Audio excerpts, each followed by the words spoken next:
Buenos días, señoritos y señoritas.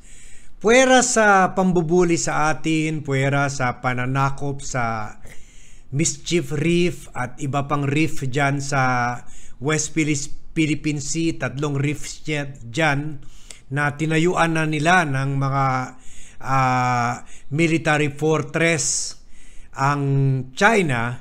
Ngayon, na-discover ng military na sinasiraan na rin nila yung mga coral reefs natin, yung dyan sa located sa Rasul Reef sa West Philippine Sea. Napaka-importante po yung coral dahil alam naman natin na dito sa mga corals, dito na survive, dito nabubuhay, dito kumakain, at dito nanganganak yung mga isda. So parang hindi lang hina-harvest ng mga Chinese vessels, lalo na yung mga militia vessels, yung mga corals natin, kundi sinisaraan rin talaga nila ito on purpose. Siguro meron sinasabi tulad ni Senator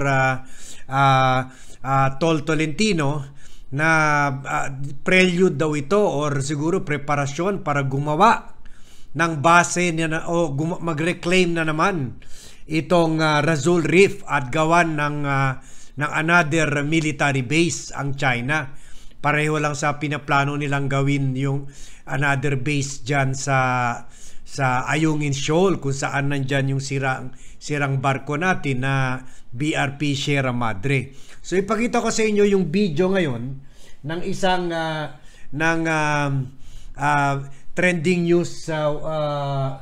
trending news website kung saan nakita nila yung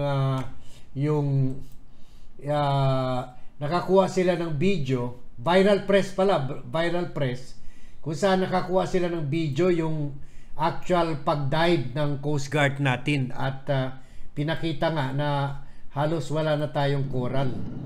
O yan, mga divers yan, magda-dive na sila. O yan, panoorin natin ha.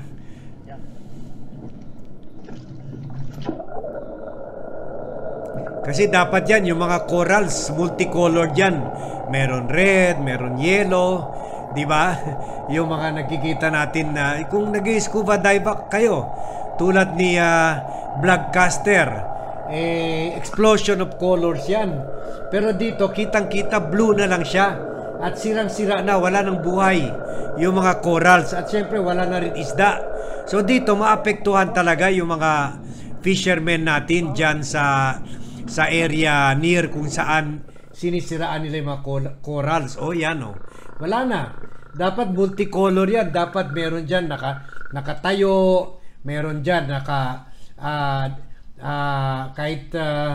kahit hindi tayo scuba diver pero nakikita natin yung mga movie na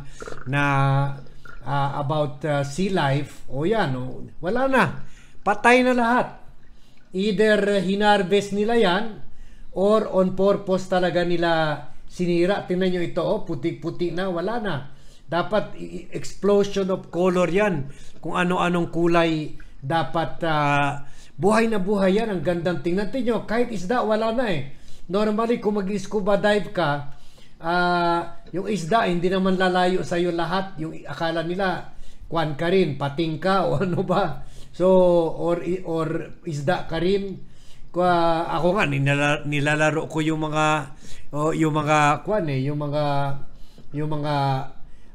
kung ano-ano mga isda, mga octopus, pero dito wala na, nothing, patay na patay.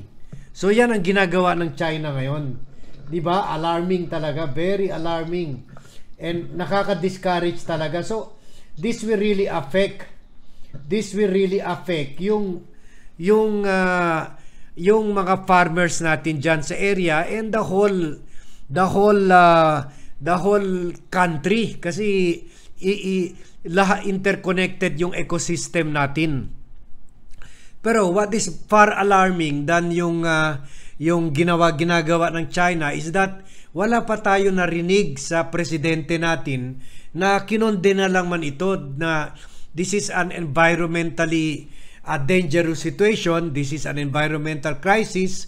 At buti pa nga yung embahador ng Japan, they have taken this issue in a concrete manner. In fact, ngayon, nag-aaway sila. Nag-aaway yung sa online, sa mga Twitter nila, itong embahador ng Japan at China. At dahil ito sa tweet ni Japan Ambassador to the Philippines, Kashikawa Kazuhiko, kung saan nag-post siya ng ganito, very alarming news. Our oceans are the lifeblood of our planet. Kasi lahat apektado eh. Coral reefs are its colorful heartbeats.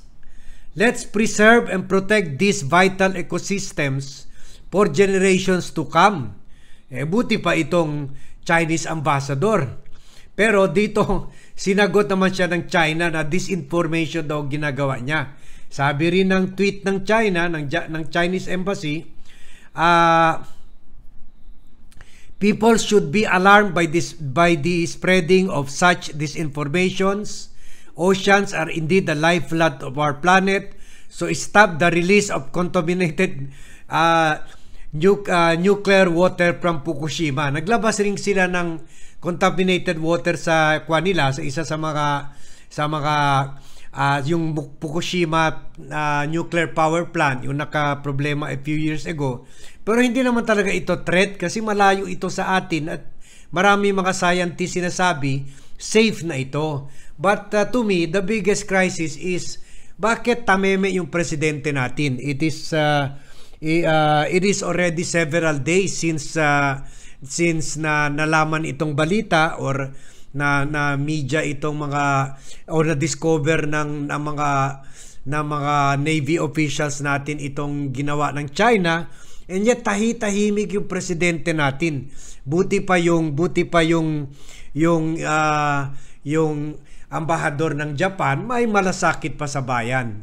So dito talaga nakikita natin na habang busy nagpo-Formula 1 si race umaattend ng Formula 1 at nagpa-party sa Singapore ang presidente natin, napapabayaan yung lahat mga serious issues and serious matters dito sa bansa. So wala talagang concern si presidente diyan sa I hope hindi maging ningas kogon lang rin yung concern daw niya kuno sa mga environmental destruction caused by the reclamation projects. Hindi natin malaman, hindi natin mabalitaan na lang in a few years na pinayagan niya pala na at mayroon study na mailabas yung DNR na okay na naman daw pala yun, hindi environmentally destructive. So babantayin po natin itong issue na ito because this is a very concerning issue, pati yung maapekto yung supply. Nawawala na nga tayo ng supply, tumataas na yung supply ng bigas, pati isda rin, magkakaproblema pa rin tayo dahil maapektuhan talaga pati yung rice supply ng buong bansa. So, we will give you update on this and please share this vlog. Let's make noise about it. Another scene na naman ito against China. And dami sila mga trolls na ine-employ to drown out yung quest natin to fight for our rights, to protect our environmental the ecosystem of our seas. So let's work harder to also show the world that we are concerned and we are alarmed. But what China is doing, hindi lang yung bullying, kundi yung environmental destruction. So thank you very much for watching. Don't forget to share this vlog and tell your friends to subscribe to the Vlogcaster Armandin YouTube channel. And I'll be seeing you in my next vlog.